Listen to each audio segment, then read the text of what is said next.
Expulsada de su tierra con sus 3 hijos y su anciana madre a cuestas, a Alma no le quedó más refugio que la ruinosa estación del olvido, un lugar del que todos decían que estaba maldito.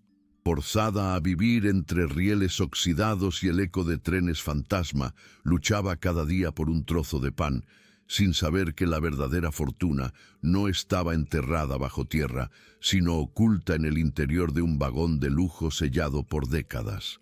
Puede sonar a ficción, pero los ancianos de la región de Salta, en Argentina, todavía cuentan esta historia como si hubiera ocurrido ayer. Si las historias sobre el poder de la verdadera riqueza resuenan contigo, suscríbete al canal para que continuemos este viaje juntos. El sol de la tarde caía como plomo sobre el valle, cociendo la tierra agrietada y el espíritu de Alma. A su alrededor, el silencio solo era roto por el llanto ahogado de su hijo menor. Llevaba de la mano a sus 3 pequeños y sostenía con el otro brazo a su madre, una anciana de mirada perdida cuya fragilidad parecía a punto de quebrarse con el viento. Su nombre era Alma, aunque en ese momento sentía que no le quedaba ni un soplo de él. Su corazón era un nido de pájaros asustados, latiendo con la furia del miedo. Expulsados, arrojados al camino polvoriento, la única pregunta que martillaba su cabeza no era por qué, sino cómo. Cómo iba a conseguir alimento y refugio antes de que la noche devorara sus últimas esperanzas.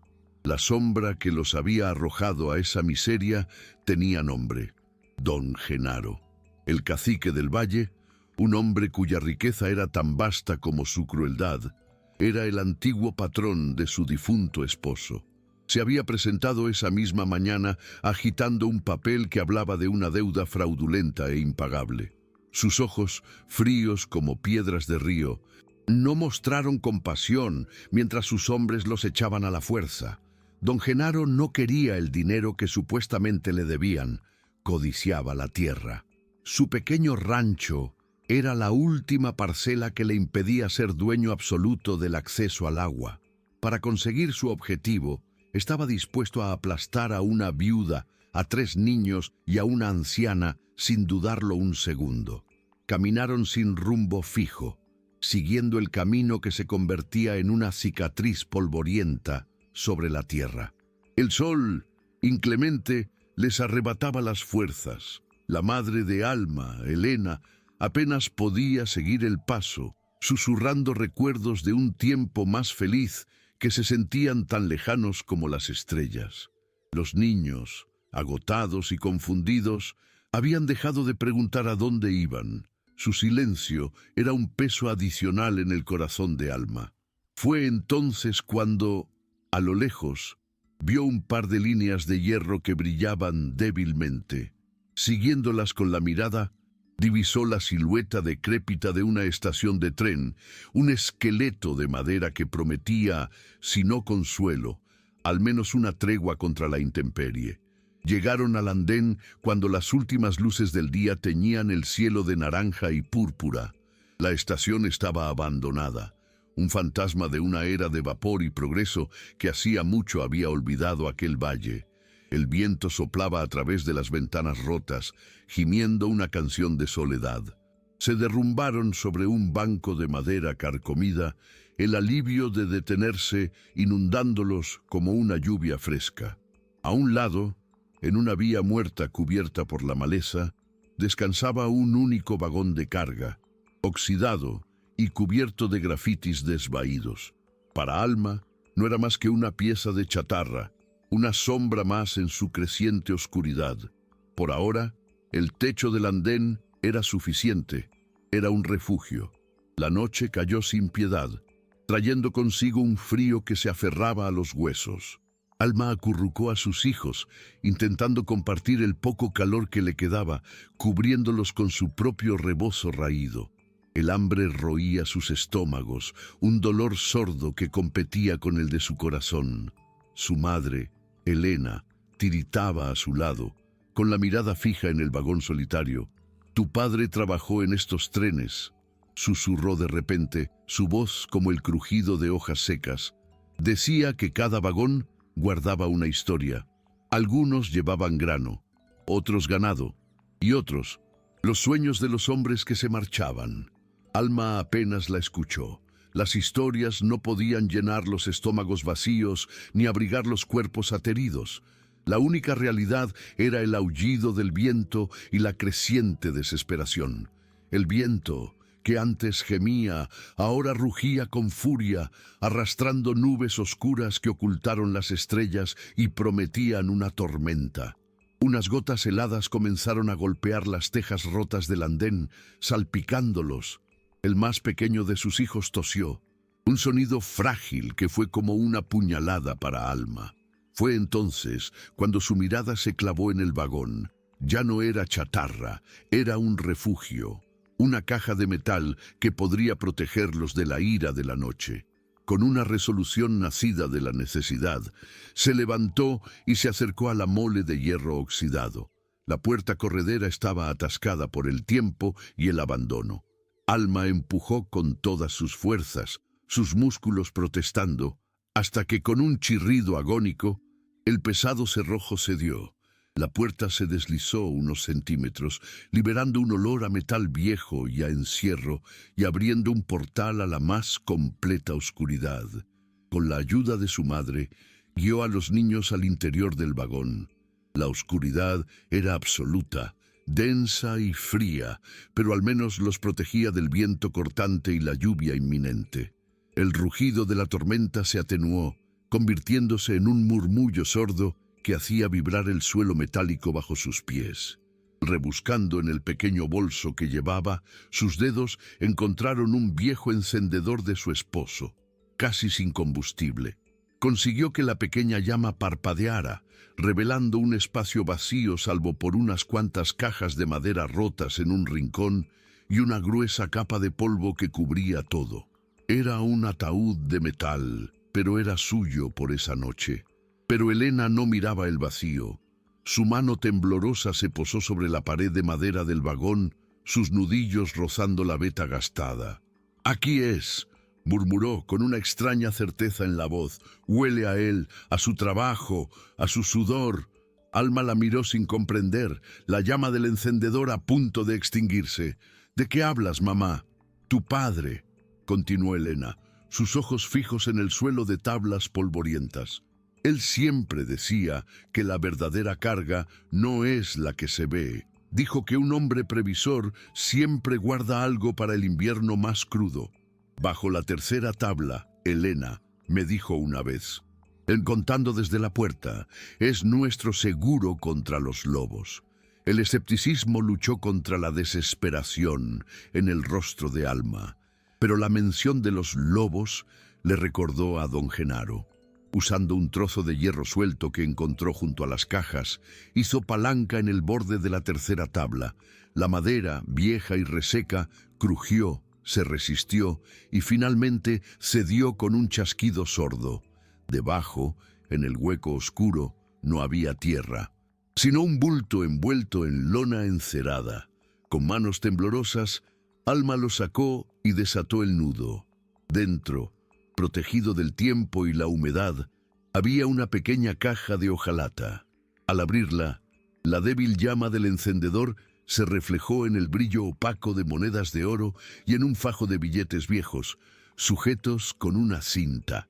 Junto a ellos, una sola nota doblada con la caligrafía de su padre: «Para mis almas, cuando más lo necesiten». Las lágrimas brotaron de los ojos de Alma, silenciosas y ardientes, cayendo sobre el polvo y la avaricia del tiempo. No eran lágrimas de pena, sino de un alivio tan profundo que dolía, un dique que se rompía tras una vida de contención. El sollozo ahogado que escapó de su garganta fue un sonido de pura catarsis. El peso de las monedas en su mano era tangible, real, un ancla en la tormenta de su desesperación. Elena se acercó y posó una mano arrugada sobre el hombro de su hija. «Te lo dije», susurró, su voz llena de un amor y una tristeza que abarcaban décadas. «Tu padre siempre cuidó de nosotras. Aún lo hace.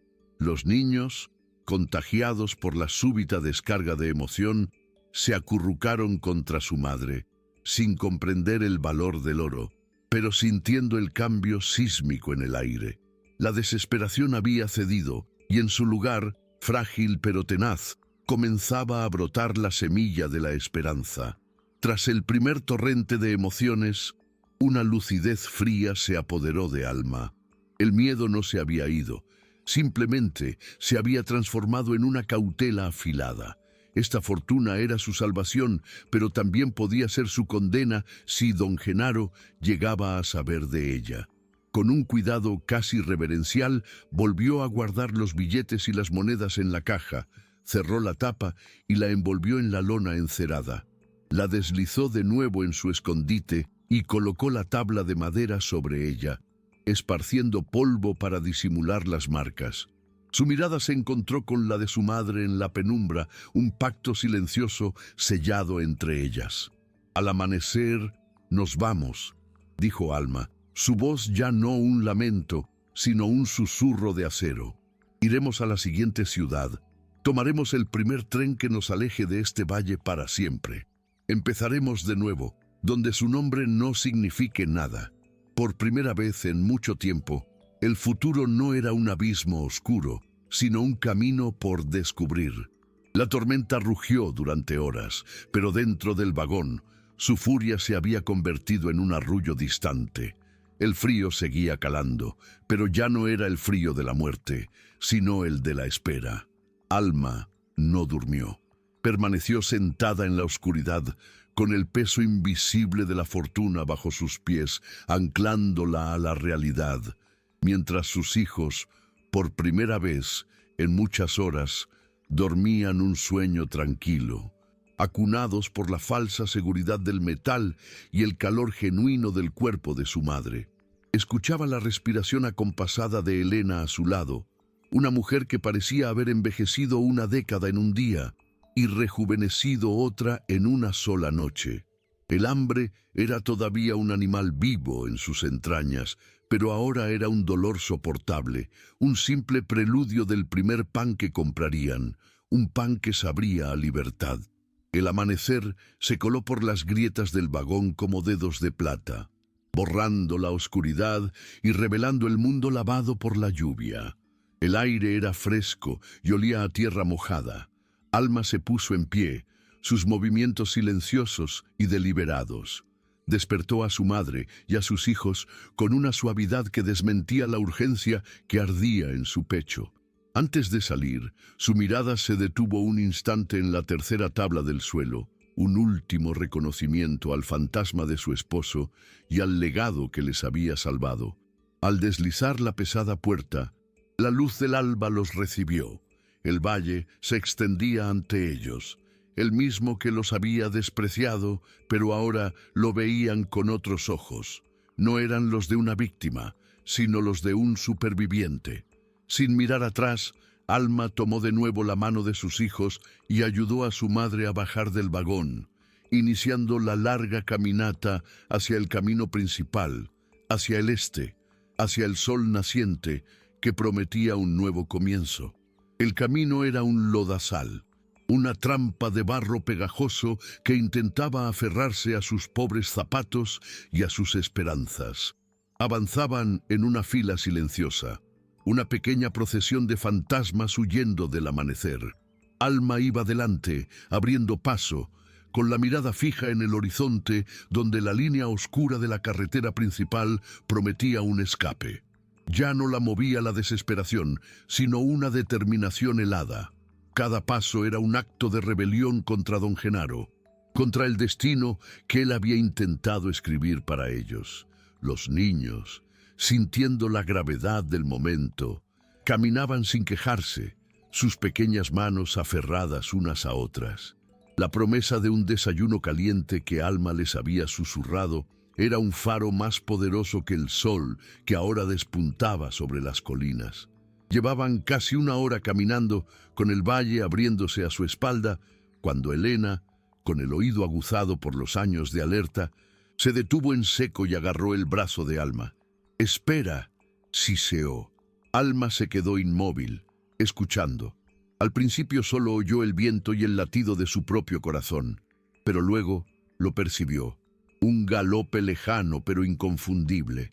El ritmo de un solo caballo acercándose por el mismo camino que ellos habían dejado atrás. El terror, frío y paralizante, la recorrió. Era él o uno de sus hombres. Los estaban buscando. Sin pensarlo dos veces, empujó a su familia fuera del camino, hacia la maleza que crecía junto a una zanja de desagüe. ¡Al suelo! ¡Rápido! ¡Y no hagan ruido!, ordenó en un susurro feroz. Se arrojaron al barro húmedo, ocultos entre los matorrales espinosos, justo cuando la figura de un jinete se recortaba contra el cielo anaranjado. El jinete se acercaba a un trote lento, cuyo eco en el lodo era un tambor que golpeaba directamente en el pecho de Alma. Apretó con más fuerza la mano de su hijo mayor, tapándole la boca con la otra, rezando a un Dios en el que ya no creía para que el pequeño no sollozara. La figura se hizo más nítida, inconfundible. Era don Genaro. Montaba su caballo negro, una bestia tan soberbia y oscura como su dueño. Su silueta era la de un rey inspeccionando sus dominios, el rostro impasible, la mirada recorriendo el paisaje con un desprecio perezoso. Se detuvo a pocos metros de su escondite, tan cerca que Alma podía oír el resoplido del animal y el crujido del cuero de la silla. Sus ojos se fijaron en la lejana estación de tren, una mota de polvo en la distancia. Estaba claro que había ido a comprobar que se habían marchado, a asegurarse de que su nueva propiedad estaba libre de alimañas. El corazón de Alma se detuvo. Un segundo se estiró hasta convertirse en una eternidad helada. El más pequeño de sus hijos emitió un leve quejido, ahogado al instante por la mano de su madre. Don Genaro frunció el ceño, su cabeza girando levemente en su dirección. Por un instante, sus miradas parecieron cruzarse a través de la maleza, y Alma sintió el frío de la tumba. Pero el cacique no vio nada, solo un matorral insignificante. Escupió al suelo un gesto de fastidio y tiró de las riendas. «¡Que se los coma el diablo!», lo oyeron mascullar antes de espolear al caballo, girando y emprendiendo el camino de vuelta a su hacienda. La familia permaneció inmóvil, hundida en el barro, mucho después de que el sonido del galope se desvaneciera. El alivio llegó como una ola nauseabunda, dejándolos temblorosos y exhaustos. El encuentro había sido una advertencia brutal.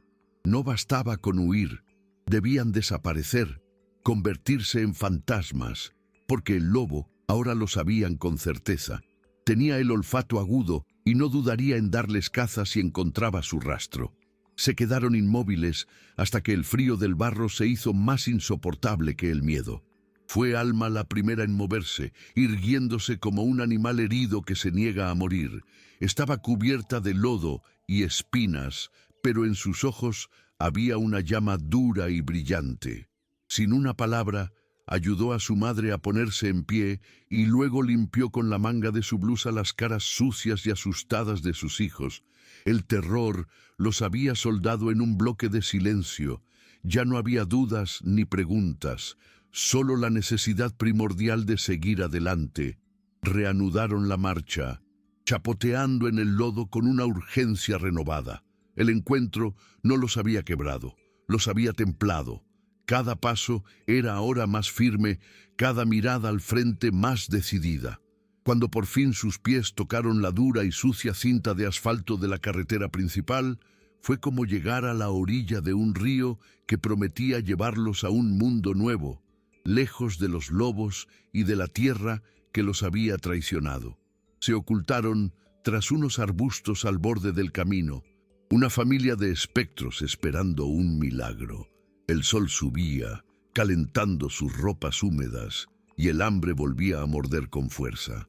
Pasaron un carro tirado por una mula y dos jinetes que ni siquiera repararon en ellos, pero Alma esperaba otra cosa. Necesitaban algo que los llevara lejos y rápido. Finalmente, El ruido de un motor asmático se acercó desde la dirección del pueblo. Era un viejo camión de carga, con la pintura descarapelada y cargado de guacales de fruta. El conductor, un hombre mayor de rostro curtido por el sol, aminoró la marcha al verlos salir de la maleza. Alma dio un paso al frente, haciendo una seña con la mano. Sacó de un bolsillo interior el fajo de billetes, cuidando de que solo se viera el de menor valor. «Señor», dijo con voz firme, aunque su corazón latía desbocado, «¿nos llevaría a la ciudad? Le pagaremos bien». El hombre la escrutó a ella y a su lastimosa comitiva, sus ojos calculando el riesgo y la ganancia. Tras un momento que a Alma le pareció eterno, asintió con la cabeza hacia la parte trasera del camión. «Suban», gruñó, «pero no quiero problemas». El alivio fue tan intenso que casi le fallaron las piernas. Mientras ayudaba a su familia a trepar entre las cajas de mangos, cuyo aroma dulce y pegajoso era el perfume de la libertad, sintió el rugido del motor como la primera nota de una nueva vida. El camión se puso en marcha y el valle de Don Genaro empezó a encogerse a sus espaldas hasta desaparecer. El viaje en la parte trasera del camión fue una tortura bendita. El traqueteo sobre el camino sin pavimentar era brutal, y el olor a fruta madura, casi fermentada por el calor, se mezclaba con el polvo que lo cubría todo. Sin embargo, cada sacudida, cada kilómetro que los alejaba del valle, era un bálsamo para el alma de Alma. Se aferraba a un guacal de madera, con un brazo protector alrededor de sus hijos, quienes, vencidos por el agotamiento y la tensión, no tardaron en quedarse dormidos entre los mangos, sus rostros sucios finalmente en paz. Elena, a su lado, miraba la carretera que se desenrollaba tras ellos, una cinta de tierra que se tragaba su pasado. No decía nada, pero sus ojos contenían la biblioteca entera de una vida que estaban abandonando a la fuerza. Para Alma, el alivio de la huida era una criatura tímida que aún no se atrevía a salir de su escondite, sofocada por el recuerdo del rostro de Don Genaro y el peso del secreto ardiente que llevaba cosido en el forro de su falda. Horas después, el paisaje cambió. Las colinas áridas dieron paso a casas de adobe, luego a construcciones de ladrillo y finalmente a un desorden de calles y ruido. El zumbido del campo fue reemplazado por el estruendo anónimo de la ciudad. El camión redujo la velocidad y se detuvo con una sacudida en una calle polvorienta en las afueras de un mercado bullicioso. «Hasta aquí llegó», gritó el conductor desde la cabina. Alma, con el cuerpo entumecido, despertó a sus hijos y ayudó a su madre a bajar. Se acercó a la ventanilla del conductor y le tendió el billete arrugado. El hombre lo tomó, lo examinó un segundo y asintió. «Suerte», dijo, sin emoción, antes de volver a poner en marcha el motor y perderse en el tráfico. Se quedaron solos en la acera, una pequeña isla de mugre, miedo y cansancio en medio de un río de gente indiferente. Por primera vez, Alma respiró hondo el aire cargado de humo y fritanga, un olor que no era el de su tierra, y por eso mismo era el olor de la esperanza. «Vamos», dijo a su familia, su voz firme. «Primero, comida, luego, la estación. No nos detendremos». El mercado era un monstruo de 1000 voces y olores que los devoró al instante. El griterío de los vendedores, el aroma denso de carne asada y chiles fritos, el zumbido de una multitud anónima, era un torbellino de vida que amenazaba con tragárselos. Alma mantuvo a sus hijos pegados a ella, una gallina protegiendo a sus polluelos en medio de una estampida. Sus ojos buscaron y encontraron un puesto humeante, donde una mujer volteaba gorditas sobre un comal. Con una discreción que se había vuelto instinto, sacó el billete más pequeño y compró una para cada uno. Se sentaron en el bordillo de la acera y mientras sus hijos devoraban la comida caliente, con una avidez que le partió el alma, Alma dio el primer mordisco. No era solo maíz y queso, Era el sabor de la autonomía, una declaración de que no estaban vencidos. Cada bocado era un ladrillo con el que empezaba a reconstruir su mundo. Tras la breve tregua que les ofreció la comida, encontraron refugio en el atrio de una pequeña iglesia olvidada, lejos del bullicio principal. Allí, a la sombra de muros de piedra que habían visto pasar siglos de penas y esperanzas, pudieron respirar. Los niños, con los estómagos llenos por primera vez en 2 días, se recostaron contra su abuela y cayeron en un sueño pesado e instantáneo. La mente de Alma, sin embargo, no descansaba. Ahora, la estación de verdad. Le susurró a su madre, que asentía con los ojos cerrados, su rostro un mapa de arrugas y confianza. El miedo seguía allí, un nudo frío en sus entrañas, pero ya no era una jaula. Era el combustible que la impulsaba. Observó a la gente pasar, estudiando rostros, buscando a alguien que no representara una amenaza. Se levantó, alisándose la falda sucia, y con una nueva determinación en su postura, se preparó para dar el siguiente paso. Debían convertirse en humo, en un recuerdo que nadie pudiera seguir. Con una delicadeza que contradecía la urgencia de su misión, Alma se acercó a una anciana que vendía veladoras en la entrada de la iglesia. Su rostro, surcado por el tiempo, no mostraba la dureza de la ciudad, sino la paciencia de la piedra. Alma, manteniendo a sus hijos a una distancia prudente, le preguntó con voz humilde por el camino a la estación de ferrocarril. La mujer le dio indicaciones sencillas, señalando con un dedo nudoso hacia el oeste, su mirada suavizándose al ver a los niños. No hizo preguntas. Alma le dio las gracias con una inclinación de cabeza y, antes de despertar a su familia, se aseguró de que el pequeño fajo de billetes de menor valor estuviera a mano en un bolsillo, mientras el verdadero tesoro permanecía como un peso secreto y ardiente contra su piel. Cada movimiento era calculado. Ya no era una víctima a la deriva, sino la arquitecta de su propia huida. La caminata a la estación fue una inmersión en un mundo ajeno y ensordecedor. El estruendo de los carromatos, los gritos de los pregoneros y un enjambre de olores desconocidos los asaltaban por todos lados. Alma se convirtió en una loba guardiana, con los sentidos en alerta máxima, formando una barrera protectora alrededor de su prole y de su frágil madre. Mantenía a los niños sujetos con una fuerza implacable, sus ojos escaneando constantemente la multitud, viendo en cada sombra una posible amenaza, en cada mirada curiosa un juicio. El anonimato de la ciudad era, al mismo tiempo, un escudo y un campo de minas.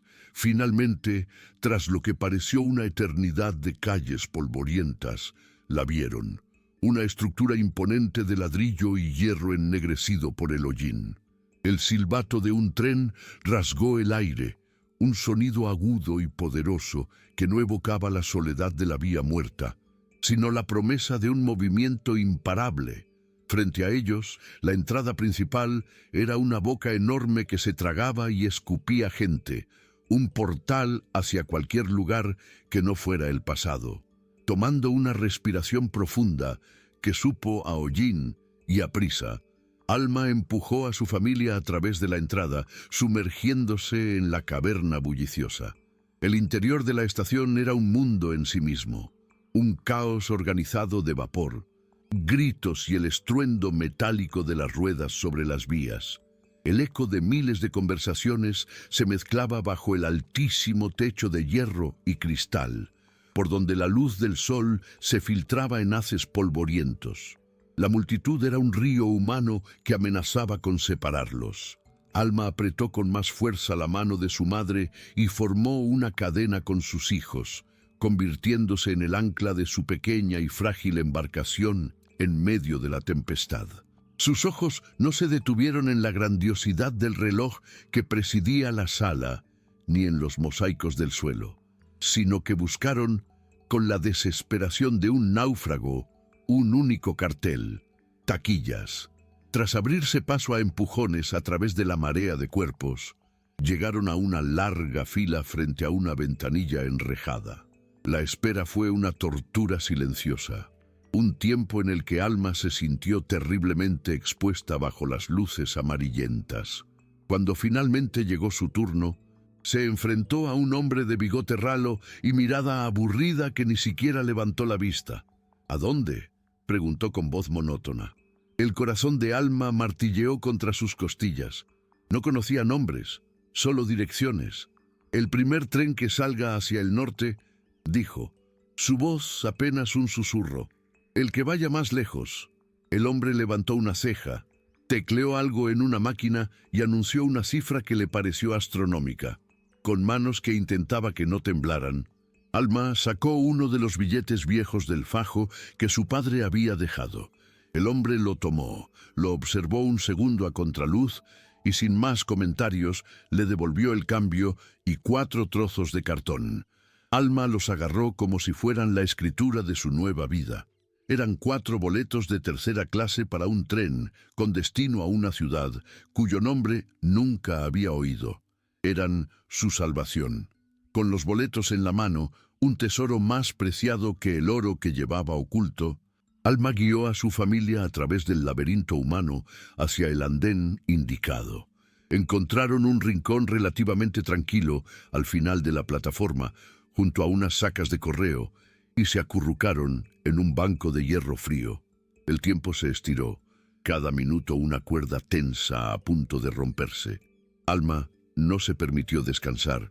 Sus ojos, ahora agudos y desconfiados, patrullaban la multitud, buscando un rostro familiar, un eco de la crueldad de don Genaro en la cara de algún desconocido.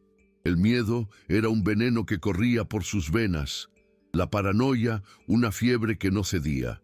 Elena, por su parte, parecía haber encontrado una extraña paz. Cerró los ojos y su rostro se relajó por primera vez, como si el simple acto de comprar el pasaje hubiera sido el verdadero final del viaje. Finalmente, un altavoz crepitó con una voz metálica, anunciando la inminente salida de su tren. El sonido fue como un latigazo y una bendición al mismo tiempo. Una gigantesca serpiente de hierro y vapor entró en la estación con un rugido ensordecedor, deteniéndose con un prolongado chirrido que puso los pelos de punta. La multitud se agitó y se lanzó hacia las puertas de los vagones. Alma se puso de pie, convirtiéndose en un ariete humano. Agarrando con una mano a su hijo mayor y con la otra el brazo de su madre, gritó a los otros 2 que se aferraran a su falda. Se zambulló en la marea de cuerpos, empujando, protegiendo, abriéndose paso con la ferocidad de una madre defendiendo a sus cachorros. Fue una batalla corta y brutal.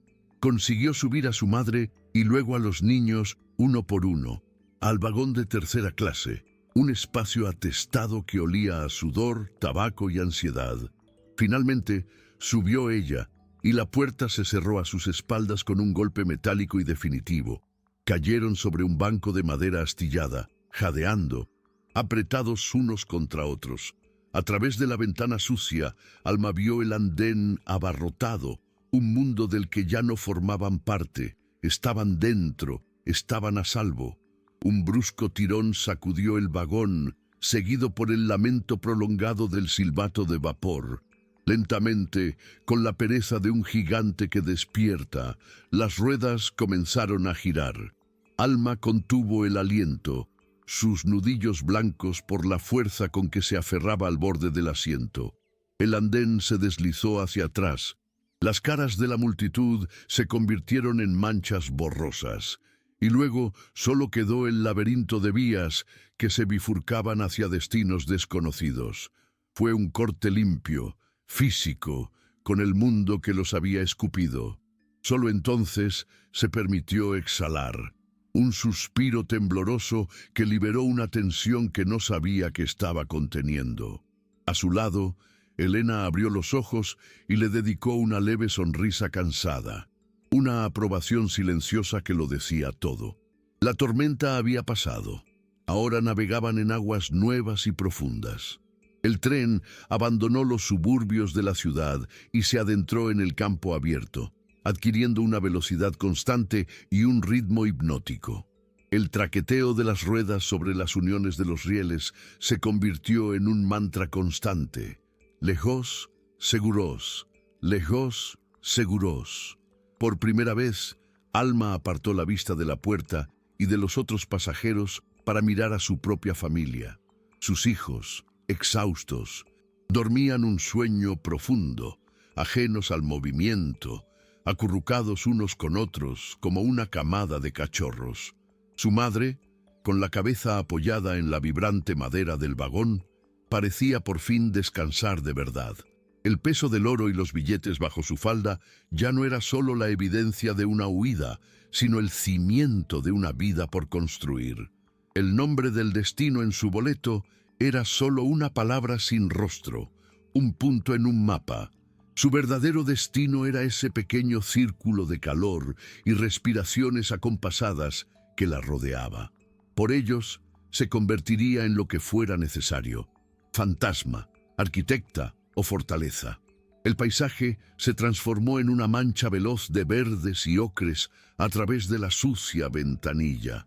El sol se hundió en el horizonte, tiñendo el cielo de heridas púrpuras antes de ceder el paso a una noche salpicada de estrellas desconocidas. La noche envolvió el vagón en una oscuridad íntima, rota solo por el ocasional destello de una luz lejana. El tren se convirtió en una cuna de hierro que mecía a su familia, pero para Alma era una cápsula que la transportaba a través del tiempo y la distancia, dándole un respiro para pensar más allá de la próxima comida o el próximo escondite. El peso del dinero ya no quemaba como un secreto peligroso, sino que se asentaba como una carga de responsabilidad. No era una fortuna para derrochar, sino una herramienta para construir. Cada moneda era un ladrillo, cada billete una viga para el refugio que ahora debía levantar de la nada. El traqueteo cambió, se hizo más lento y pesado, hasta que un prolongado chirrido metálico anunció su llegada. La luz gris de un amanecer diferente, frío y húmedo, se filtró en el vagón, revelando los rostros dormidos de sus hijos. Habían llegado. La estación era un monstruo de hollín y acero aún más grande y caótico que el anterior. Un hervidero de gente apresurada que hablaba con un acento extraño. Alma despertó a los suyos con un toque suave pero firme. Sin prisa pero sin pausa, los guió hacia la puerta y descendieron al andén. Poner el pie en el suelo de cemento fue como nacer en un mundo nuevo y hostil. El aire era gélido y olía a carbón y a un mar que nunca habían visto. Eran 4 figuras anónimas en una ciudad que no les debía nada y a la que no le debían nada, y en esa fría indiferencia, Alma encontró la verdadera libertad para empezar de cero. El primer objetivo era salir de las fauces del monstruo.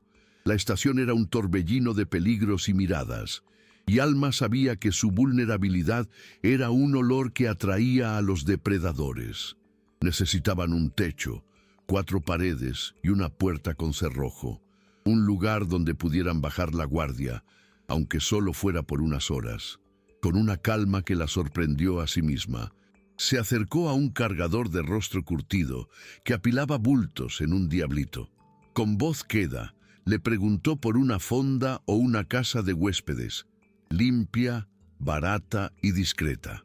El hombre la observó un instante, su mirada captando la desesperación bajo la capa de entereza, y con un gruñido le dio una dirección a unas cuantas calles de allí. Alma le tendió una de las pocas monedas de cobre que le quedaban de su vida anterior, un pago por la información que sellaba el primer pacto con su nueva realidad. Siguieron las indicaciones del cargador por un laberinto de calles estrechas y sombrías, donde los edificios altos parecían inclinarse para ocultar el cielo. El lugar era una pensión humilde llamada La Posada del Viajero, un nombre tan anónimo como ellos deseaban ser. Una mujer corpulenta de mirada agria los recibió tras un mostrador de madera oscura. Alma pidió una habitación para los 5 y pagó por una semana por adelantado, extrayendo con cuidado un único billete del fajo de su padre. La mujer tomó el dinero sin hacer preguntas, les entregó una llave de hierro y les señaló una escalera que crujía. La habitación era poco más que un armario con una sola cama de hierro cuyo colchón se hundía en el centro, un catre y una ventana que daba a un muro de ladrillos. Pero cuando Alma introdujo la llave en la cerradura y la giró, el chasquido metálico del cerrojo al encajar fue el sonido más dulce que había oído en su vida. Era el sonido de un santuario, el primer ladrillo de su nueva fortaleza. Una vez la puerta se cerró, el mundo exterior desapareció. El alivio fue tan abrumador que se manifestó como un agotamiento físico que los dobló por la mitad. Sin una palabra, los niños se desplomaron sobre el colchón hundido, rindiéndose a un sueño instantáneo y profundo, como si sus pequeños cuerpos supieran que por fin podían dejar de luchar. Elena se sentó en el catre, sus manos temblorosas descansando sobre su regazo, y cerró los ojos, murmurando una oración inaudible. Pero Alma no descansó.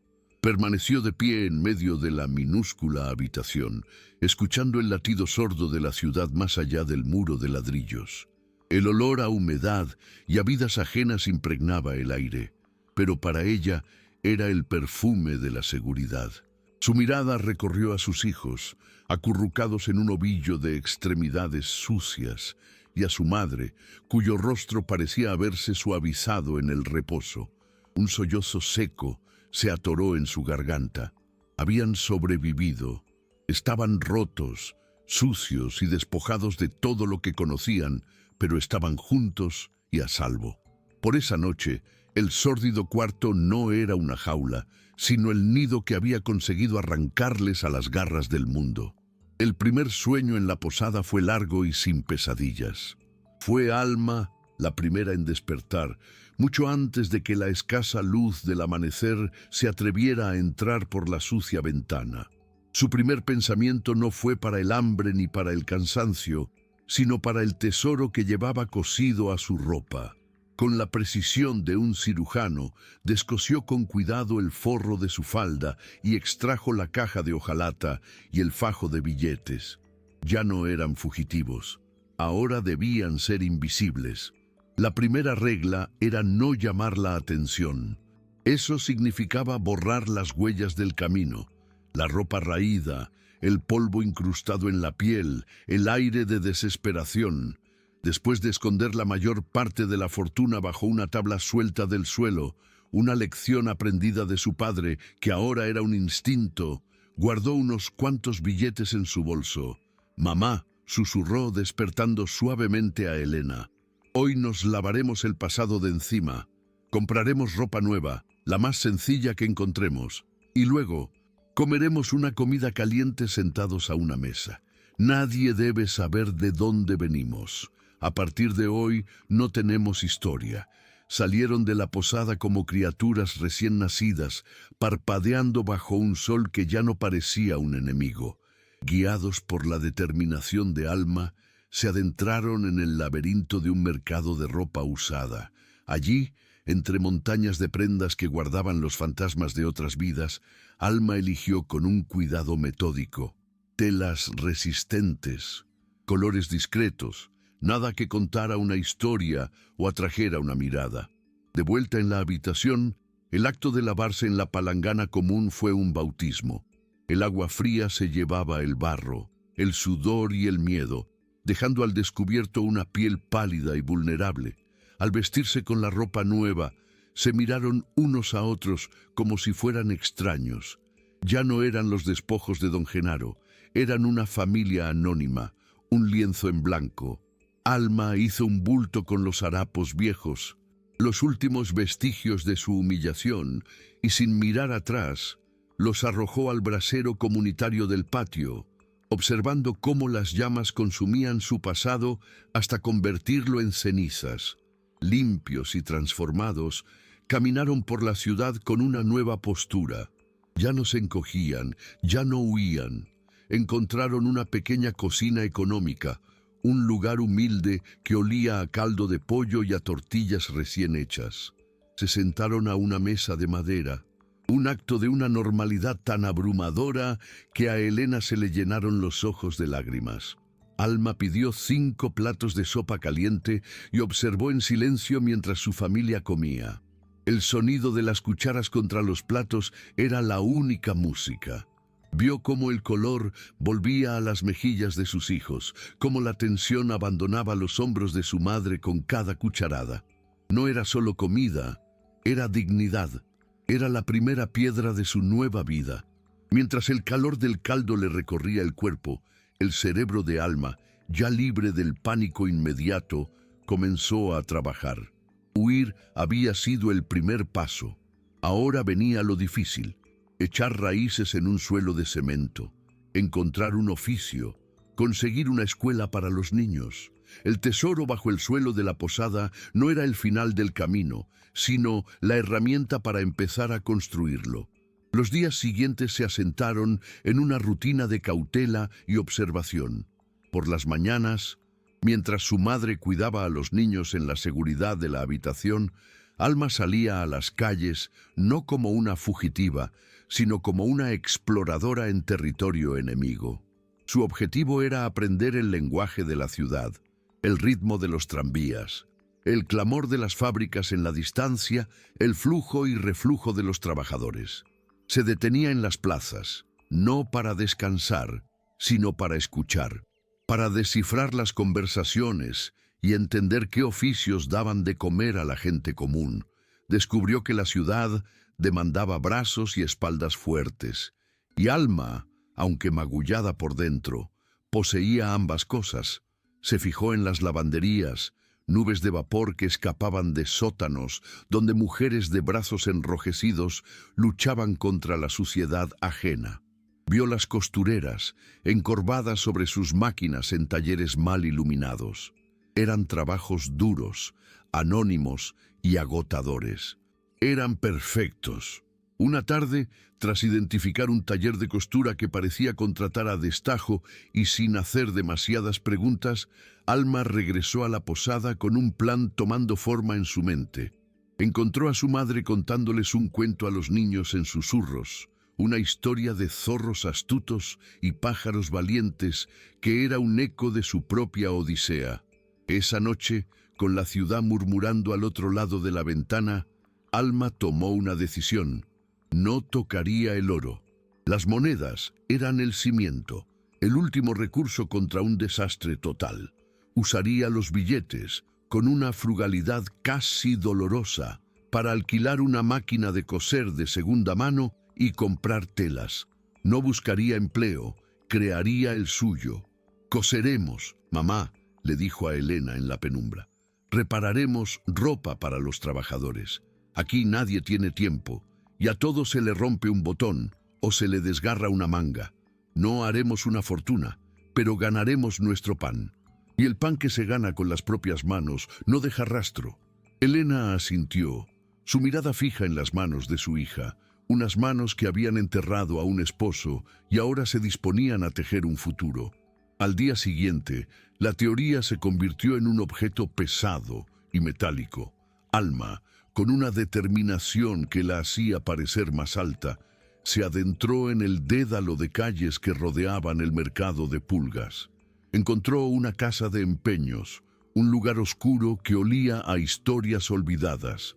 Y allí, en un rincón, la vio. Una vieja máquina de coser de pedal, negra y con filigranas doradas casi borradas por el uso. Era un monstruo de hierro fundido, pero Alma, al girar la manivela, sintió su mecanismo sólido y fiable. Regateó con el dueño con una frialdad que nunca supo que poseía, y pagó con 2 de los billetes de su padre. El problema de transportarla lo solucionó pagándole a un muchacho con un diablito para que la llevara hasta la posada. La subieron por las escaleras entre quejidos y resoplidos, y cuando la máquina se asentó sobre el suelo de madera de su cuarto, el espacio se transformó. Ya no era un escondite, era un taller. La máquina, con su presencia imponente, era un ancla que los fijaba a esa nueva vida, una promesa de que el trabajo, y no la huida, sería su nuevo motor. Comenzaron de inmediato. Mientras los niños jugaban en silencio en un rincón, inventando mundos con un par de carretes vacíos, Alma y Elena se convirtieron en un equipo silencioso y eficiente. Limpiaron y aceitaron la máquina hasta que su rueda giró con un suave zumbido. Alma, con su fuerza, se encargaba del pedal y las costuras largas. Elena, con la paciencia que dan los años y la vista cansada, se especializó en los remates finos, en coser botones y en zurcidos casi invisibles. Alma pintó un pequeño y discreto letrero en un trozo de cartón. Se hacen con posturas y remiendos. Rápido y económico, y lo colgó en el pasillo de la posada. La primera clienta fue la propia dueña, que les entregó un fajo de sábanas gastadas con una mirada que era mitad desafío y mitad curiosidad. Trabajaron hasta bien entrada la noche, a la luz de un candil, el ritmo del pedal marcando el compás de su nueva existencia. Al día siguiente, cuando la mujer les pagó con unas pocas monedas, Alma las sostuvo en la palma de su mano. No era el oro de su padre, era un cobre tibio, ganado con el sudor de sus frentes y el cansancio de sus espaldas. Era el dinero más valioso que jamás había tocado, porque no era un regalo del pasado, sino la primera semilla de su futuro. El rumor de su trabajo se extendió por los pasillos de la posada como una corriente de aire fresco. Primero fueron los otros huéspedes. Un cargador con los pantalones rotos por las rodillas, una cocinera con el delantal descosido, un anciano cuya única camisa buena necesitaba botones nuevos. Pronto, la gente del vecindario, atraída por el letrero y los precios justos, comenzó a llamar a su puerta. El cuarto dejó de ser un simple refugio para convertirse en una colmena de actividad. El zumbido constante de la máquina de coser se convirtió en la banda sonora de sus vidas, un sonido que ahogaba los fantasmas del pasado y prometía un futuro tejido con hilo y esfuerzo. El pequeño montón de monedas en una caja de madera crecía lentamente, una marea de cobre y níquel que representaba horas de espaldas doloridas y dedos pinchados, pero también una independencia feroz y tangible. Una noche, mientras Elena dormitaba en su catre y los niños respiraban acompasadamente en el colchón, Alma se detuvo y observó la escena a la luz del candil. El trabajo les daba para comer y para pagar el alquiler, pero la habitación, que antes había sido su santuario, comenzaba a sentirse como una jaula. Vio a su hijo mayor tosiendo en sueños, un sonido húmedo que hablaba del aire viciado y el frío que se colaba por las rendijas. Vio las sombras que la habitación proyectaba sobre sus rostros y supo que la supervivencia ya no era suficiente. Necesitaban más que un techo, necesitaban un hogar, un lugar con una ventana que diera al sol, no a un muro. Un lugar donde los niños pudieran tener un rincón propio que no fuera el suelo polvoriento. El oro bajo las tablas era su red de seguridad, pero el futuro, un futuro de verdad, tenía que construirlo con ese dinero que ganaban día a día. En ese momento nació un nuevo plan en su mente, más audaz que la simple huida. Ahorrar cada moneda para alquilar un pequeño cuarto propio, el primer paso para que sus hijos no solo sobrevivieran, sino que algún día pudieran volver a soñar. El nuevo plan se convirtió en el sol silencioso alrededor del cual giraban sus días. El zumbido de la máquina de coser ya no se detenía al anochecer, sino que se extendía hasta que la llama del candil chisporroteaba, a punto de ahogarse en su propia cera. Cada moneda que ganaban ya no iba destinada a la comida del día siguiente, sino a un frasco de vidrio que Alma escondía junto al oro de su padre. El frasco se convirtió en un barómetro de su esperanza, llenándose con una lentitud desesperante que ponía a prueba su voluntad. Comían menos, Su dieta reducida a lo más básico y barato que el mercado podía ofrecer, y el caldo que antes les supo a dignidad, ahora era el recordatorio austero de su sacrificio. Alma trabajaba con una furia contenida, cada puntada un golpe contra las paredes que los aprisionaban, el ritmo del pedal una oración por un rayo de sol y aire limpio para los pulmones de sus hijos. Cuando el frasco estuvo lo suficientemente pesado como para que su tintineo sonara a promesa, Alma comenzó su búsqueda. En las pocas horas que se permitía fuera del cuarto, recorría los barrios obreros buscando los letreros de «Se alquila», como un peregrino busca una fuente en el desierto. Vio cuartuchos peores que el suyo.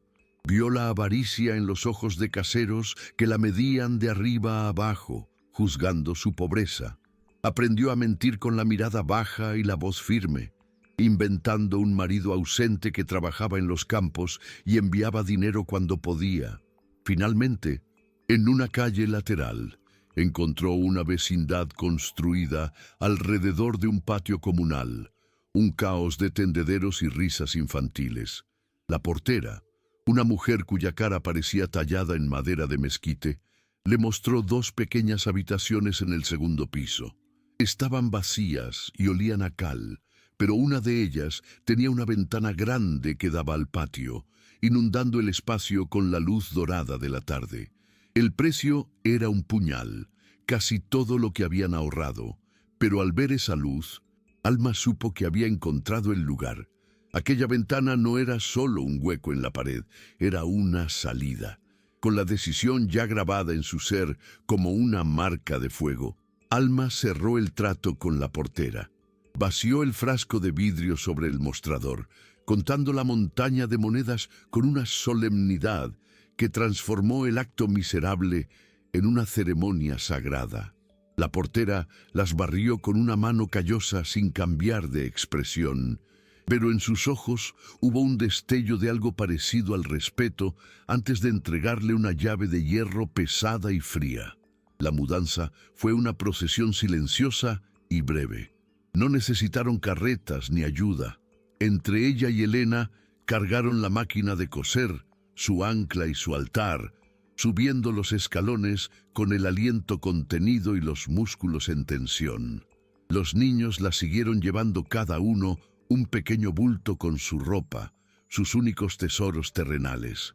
Bajo las miradas curiosas de otras mujeres que lavaban en el patio, cruzaron el umbral de su nuevo dominio, una conquista pagada con sudor y noches en vela.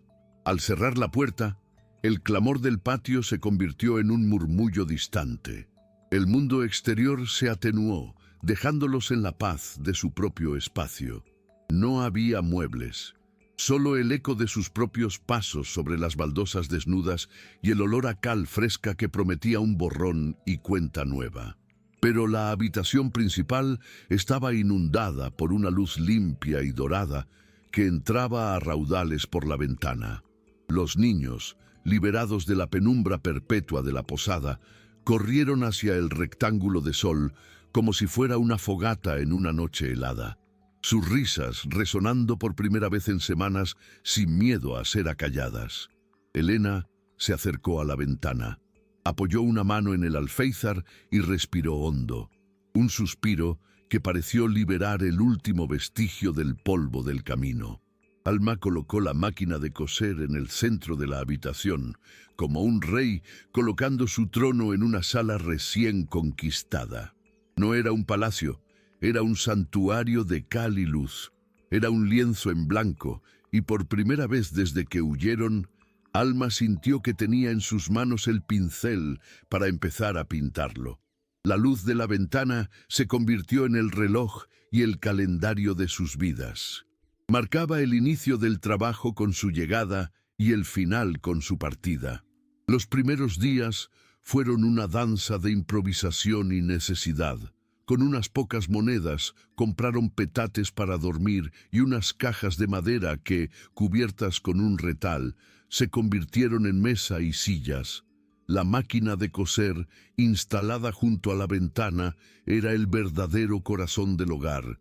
su zumbido una presencia constante y tranquilizadora. Mientras Alma se encorvaba sobre la tela, convirtiendo la necesidad ajena en su sustento, Elena asumió el rol de embajadora silenciosa en el patio de la vecindad. Intercambiaba saludos con las otras mujeres. Aprendía qué tenderos fiaban y qué vecinos eran de confianza. Lentamente, tejieron una red de normalidad a su alrededor, una fachada de vida sencilla y trabajadora que los protegía como un caparazón. Eran la costurera viuda y su madre, dos mujeres tranquilas que no hacían preguntas y no contaban historias. Una tarde, mientras una pausa en el trabajo le permitía descansar la espalda, Alma observó desde su ventana a sus hijos jugando en el patio. Ya no eran los animalitos asustados que se habían acurrucado en el vagón de tren. Ahora corrían y gritaban con los otros niños de la vecindad, sus caras sucias de tierra pero iluminadas por la risa. Un sentimiento complejo, una mezcla de orgullo y un miedo helado se apoderó de ella. Estaban vivos y a salvo. Pero su mundo era ese patio de tierra apisonada, sus lecciones las que aprendían en las peleas por una canica.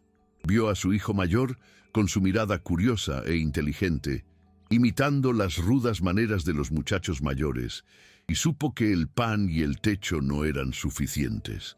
El legado de su padre no era solo para que sobrevivieran, sino para que vivieran.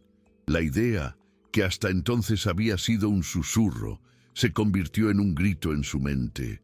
La escuela. Una educación era la única herramienta que podría romper el ciclo, la única costura que podría remendar de verdad sus vidas rotas. El oro bajo las baldosas dejó de ser un seguro contra la muerte para convertirse en la llave de una vida que ella nunca tuvo. Esa misma noche, después de que el último eco de juego se apagara en el patio y sus hijos durmieran el sueño de los justos, Alma se sentó frente a su madre. A la luz temblorosa del candil, desenterró la caja de hojalata de su escondite bajo las baldosas. No la abrió. Simplemente la puso entre ellas, como un testamento sobre la mesa. «No es para nosotros, mamá», dijo en un susurro cargado de una nueva convicción. «Él no guardó esto para que yo cosiera hasta quedarme ciega y sus hijos cargaran bultos en el mercado. Es para ellos, para que aprendan a leer los papeles que nos robaron la tierra, para que sus nombres no puedan ser borrados por un hombre como don Genaro». Elena la miró, sus ojos entendiendo el peso de la decisión. Era un riesgo terrible. Usar el oro era como encender una fogata en la noche. Podía darles calor, pero también delatar su posición al lobo. Sin embargo, asintió lentamente. «Tu padre sembró un árbol que no iba a ver crecer», dijo con la voz quebrada. «Nos toca a nosotras regarlo». El pacto quedó sellado en el silencio. Con la solemnidad de un juramento, usarían el tesoro, no para vivir, sino para construir. Al día siguiente, Alma se vistió con su ropa más discreta y salió con una misión. Dejó a su madre al cuidado de los niños y la máquina, y se adentró en la ciudad, no en busca de trabajo, sino de un futuro. Sus pasos la llevaron a los barrios menos opulentos, pero más establecidos, donde las familias llevaban generaciones viviendo en las mismas casas. Allí, entre el olor a pan recién horneado y el sonido de las campanas de una iglesia, la encontró.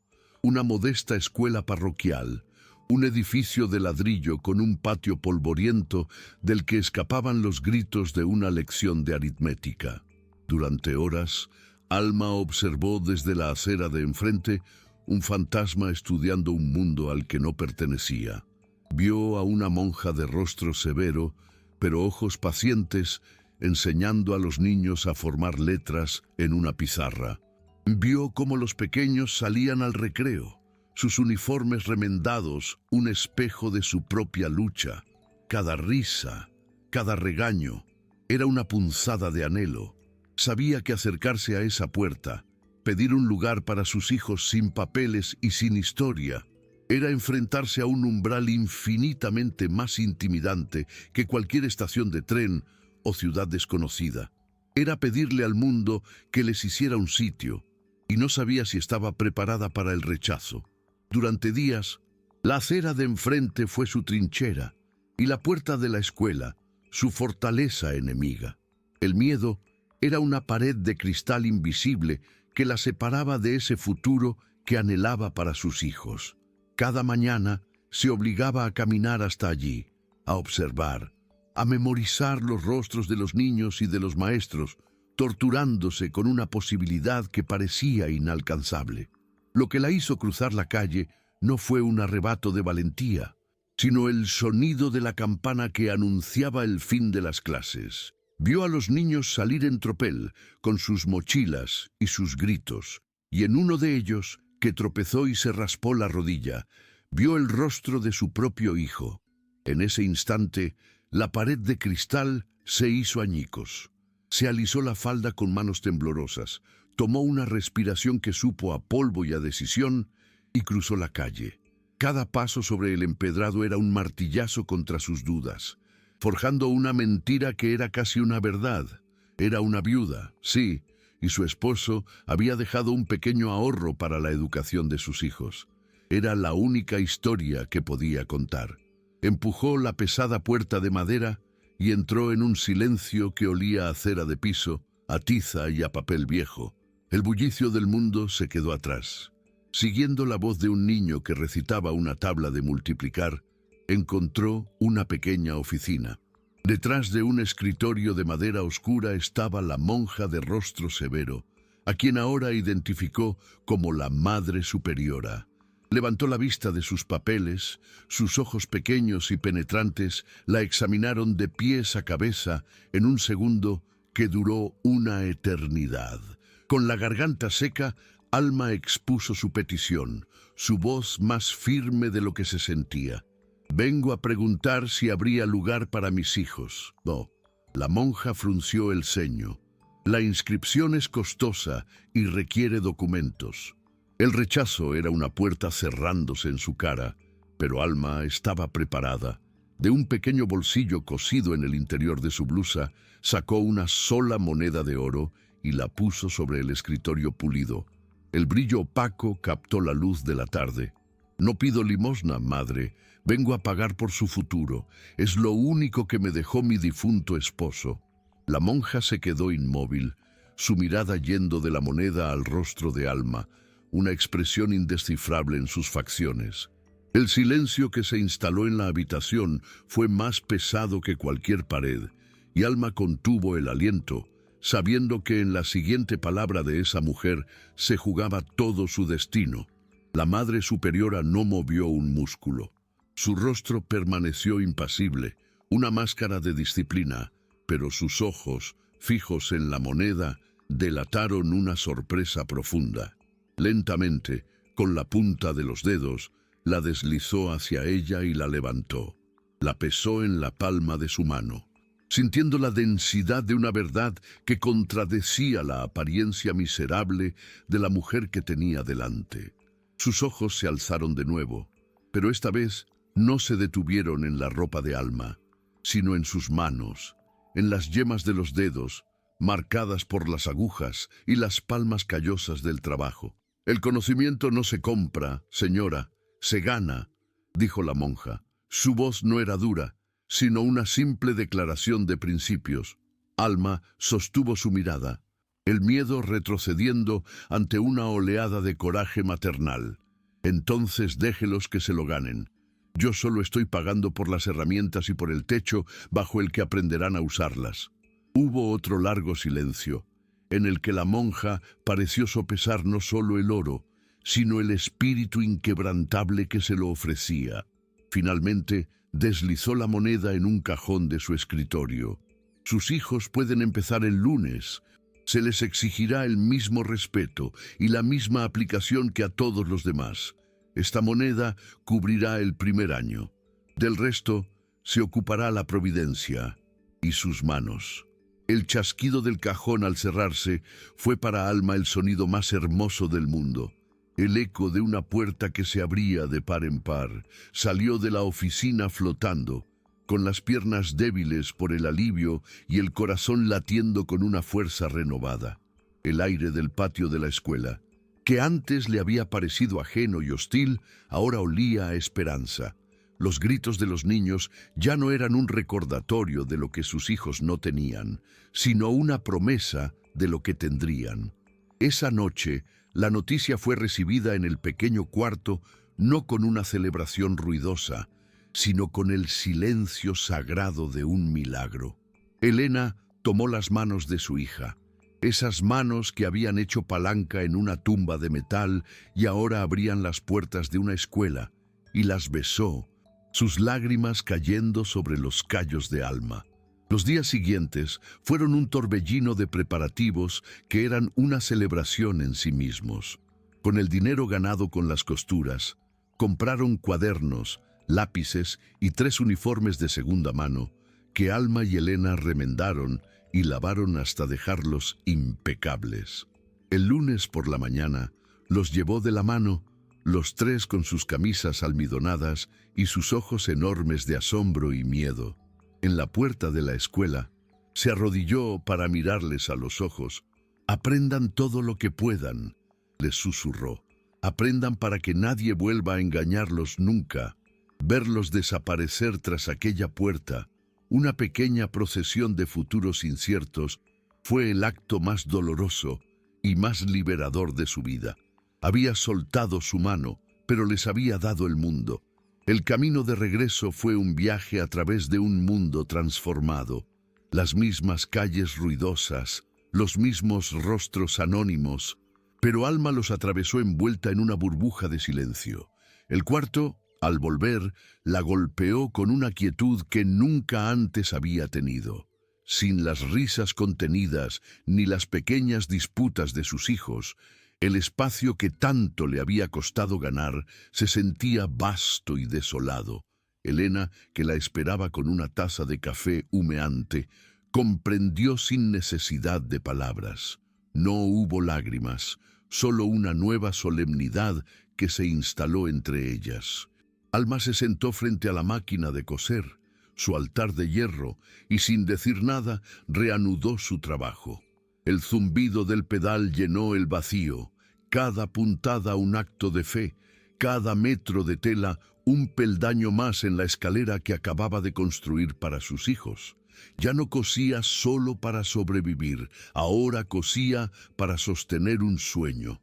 Los días se convirtieron en semanas, y las semanas en un nuevo ritmo de vida regido por la campana de la escuela. Las mañanas eran un torbellino de trabajo febril, un dúo silencioso de madre e hija, convirtiendo retales en monedas. Pero cada tarde, el trabajo se detenía en seco. Se asomaban a la ventana y esperaban, con el corazón en un puño, hasta que veían aparecer las 3 pequeñas figuras al final de la calle.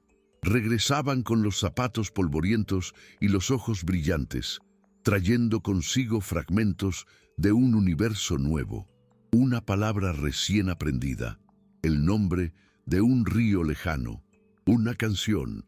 Una tarde, su hijo mayor, el más serio de los 3, sacó un trozo de periódico arrugado y con el ceño fruncido por la concentración, leyó en voz alta y entrecortada el titular. Para Alma, que había perdido todo por un papel que no pudo leer, aquellas sílabas torpes fueron el sonido de la victoria más absoluta, la prueba de que el oro de su padre se estaba transmutando, no en pan, sino en algo infinitamente más valioso, la libertad. Los años se deslizaron uno tras otro, marcados no por los calendarios, sino por el dobladillo de los uniformes que había que alargar, por las voces de los niños que se hacían más graves y por el ritmo incesante de la máquina de coser.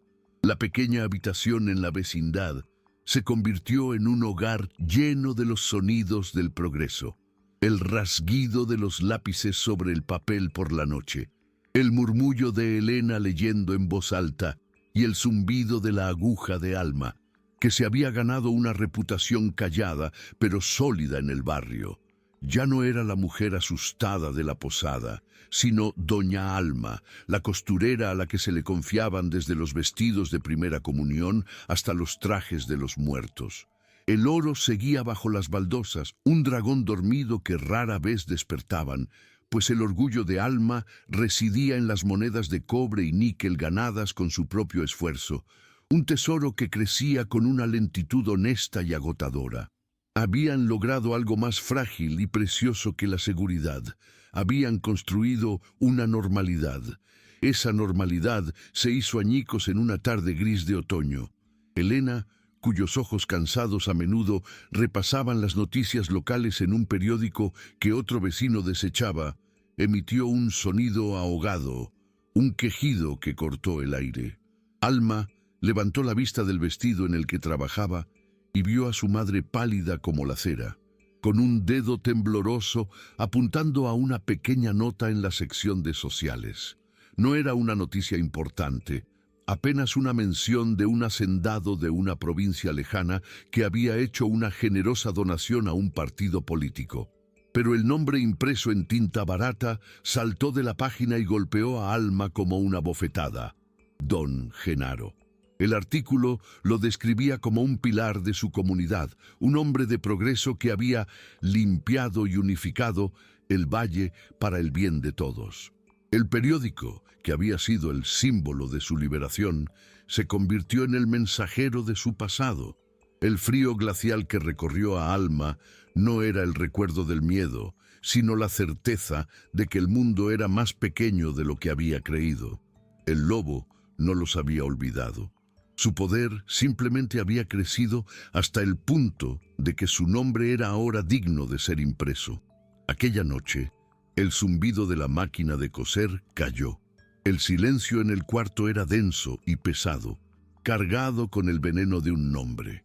Alma dobló el periódico con una lentitud deliberada y lo arrojó al brasero, observando cómo el rostro sonriente de don Genaro se arrugaba, se ennegrecía y se convertía en cenizas.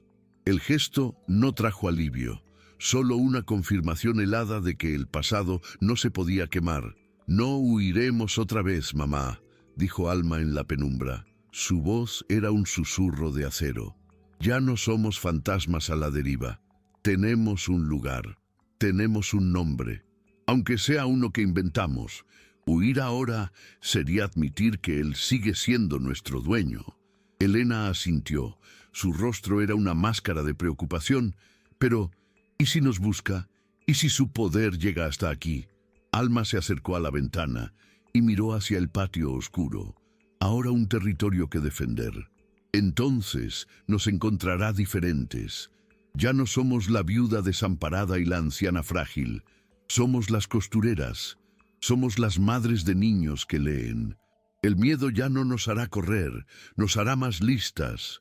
El descubrimiento no los sumió en el pánico, sino que los encerró en una coraza de cautela. La vida continuó, pero con una nueva capa de vigilancia. Alma se volvió aún más metódica, más discreta. Su mundo, que había comenzado a expandirse, se contrajo deliberadamente a los límites seguros de la vecindad y el camino a la escuela. Cada nuevo cliente era examinado con una discreción invisible. Cada conversación en el patio era escuchada con un oído atento a cualquier eco del pasado. La educación de sus hijos adquirió una nueva y feroz urgencia. Ya no era solo una vía para una vida mejor, era la forja de un arma.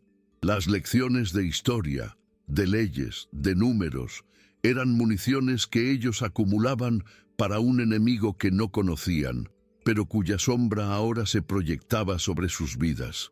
El oro bajo el suelo ya no era un tesoro para el futuro, sino un arsenal para la defensa de la fortaleza que, puntada a puntada, habían construido alrededor de sus hijos. El tiempo, que en la huida había sido un enemigo, se convirtió en un aliado discreto que tejió los años en silencio. Los niños se estiraron, perdiendo la redondez de la infancia. Mateo, el mayor, ya no era un niño de mirada asustada, sino un joven espigado y serio que devoraba libros de historia y leyes con una avidez que era casi una forma de venganza.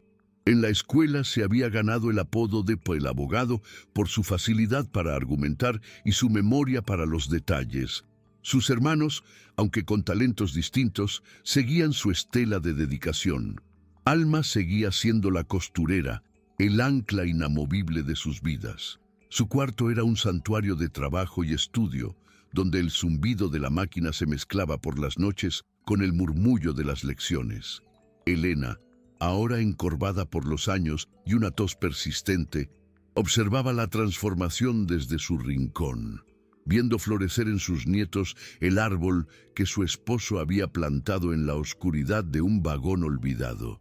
La paz, siempre precaria, se rompió no con un estruendo, sino con un acento. Un día, un hombre nuevo apareció en la vecindad, un jornalero de piel curtida buscando trabajo, llegado del mismo valle que ellos habían dejado atrás. No los reconoció, pero su forma de hablar, sus modismos, fueron como una ráfaga de viento helado que traía el olor de la tierra que los había expulsado. Una tarde, en el patio, mientras compartía un cigarro con otros hombres, Alma lo escuchó hablar. Hablaba de la crueldad y la creciente fortuna de don Genaro, y luego, en voz baja, mencionó una vieja obsesión del cacique, un rumor sobre el jefe de estación, el difunto esposo de Alma, y un supuesto pago de la compañía minera, una pequeña fortuna en oro, que desapareció el mismo día de su muerte. El viejo Genaro juraba que el muerto se lo había robado, dijo el hombre entre risas. Todavía hoy dicen que de vez en cuando manda gente a buscar por esos rumbos, como si esperara desenterrar un fantasma. Tras la cortina de su ventana, Alma se quedó petrificada, el hilo y la aguja suspendidos en su mano.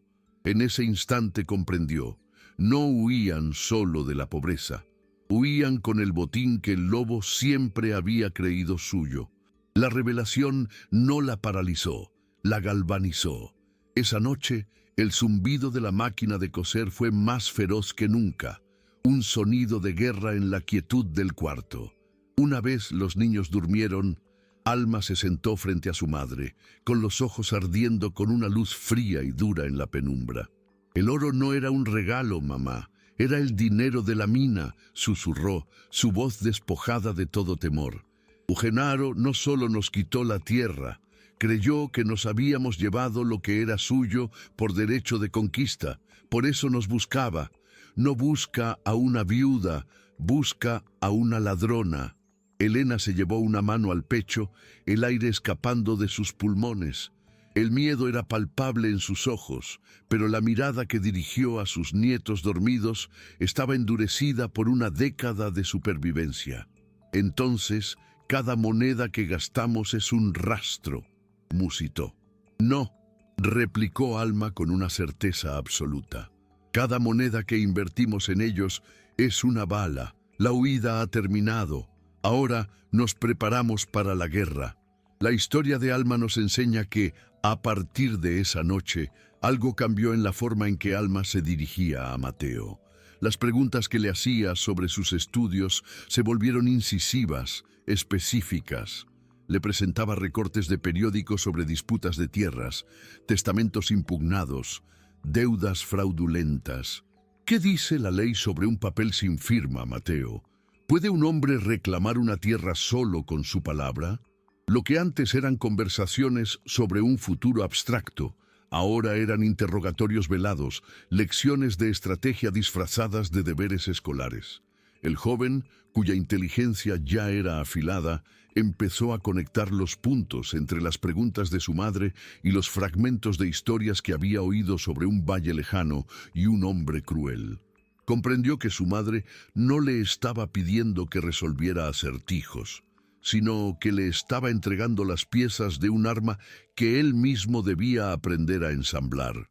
Sus estudios dejaron de ser un camino hacia una vida mejor y se convirtieron en la preparación para una batalla muy concreta y personal, y en sus ojos el brillo de la curiosidad infantil fue reemplazado lentamente por el destello acerado de un propósito. Si este mensaje tocó tu corazón, Suscríbete y comparte para que más personas descubran el verdadero valor de la verdadera riqueza.